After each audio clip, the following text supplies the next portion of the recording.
The Vatican is preparing so-called clarifications about accusations Pope Francis covered up the sexual misconduct of ex-Cardinal Theodore McCarrick. Francis has refused to respond to the charges leveled by Archbishop Carlos Vigano that the pontiff knew about McCarrick's wrongdoings. No word on when these clarifications might be released. There's also news the Pope will meet with an American delegation on Thursday after the U.S. Bishops' Conference asked the Holy Father to launch an investigation into how the ex-cardinal rose to power. So joining us now is the national correspondent for the Tablet and Crux, Christopher White, to help us unpack these details. Christopher, what will happen on Thursday at the Vatican? Well, lots to unpack, Liz. On Thursday at noon Rome time, Pope Francis will meet with a delegation of U.S. bishops. That delegation will be headed by Cardinal Daniel DiNardo, who's the president of the Bishops' Conference. He'll be joined by Archbishop Gomez of Los Angeles, who's the vice chairman, Cardinal Sean O'Malley, who heads the protection for minors at the Vatican and is the Archbishop of Boston, and then Monsignor Brian Bransfield, who is the Secretary General of the USCCB. There, they will press Pope Francis to launch an official investigation into how former Cardinal Theodore McCarrick rose through the ranks of power for so long, having covered up decades of his own abuse. And this is their effort to get the Pope to launch a Vatican investigation into this. Christopher, I want to talk about these clarifications in response to the Vigano accusations that the Pope mishandled the McCarrick case. What's going to be clarified? Well, Liz, if you remember, Archbishop Vigano said that Pope Francis had removed sanctions placed on him by Pope Benedict XVI.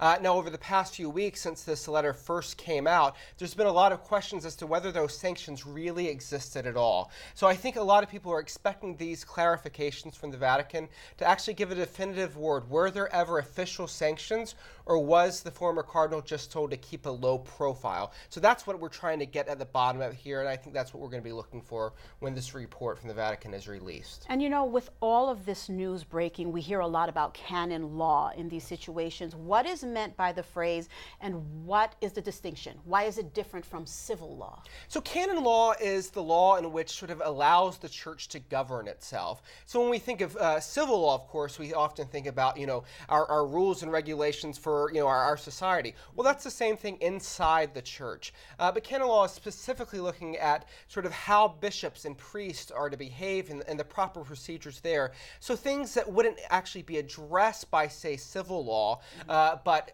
are important to the life of the church and are needed. And in fact, if you think about it, canon law has really governed the church since its beginning, 2,000 years ago. And of course, over the years, it's been codified in a more formal way to address the actual internal life of the church. Now, the distinction obviously is very important, so thank you for that, Christopher. But doesn't the church follow civil law on issues of sexual abuse? Isn't that the legal requirement? Yes, of course, Liz. In fact, when you hear church officials talk about issues of sexual abuse, the very first thing out of their mouth, or most of the time that it should be, is this has to be reported to the civil authorities. So, canon law does not exist to usurp civil authority. It works alongside of it. So, if a priest is found guilty of abuse, civil law will say there has to be criminal punishment. He may go to jail or that sort of thing.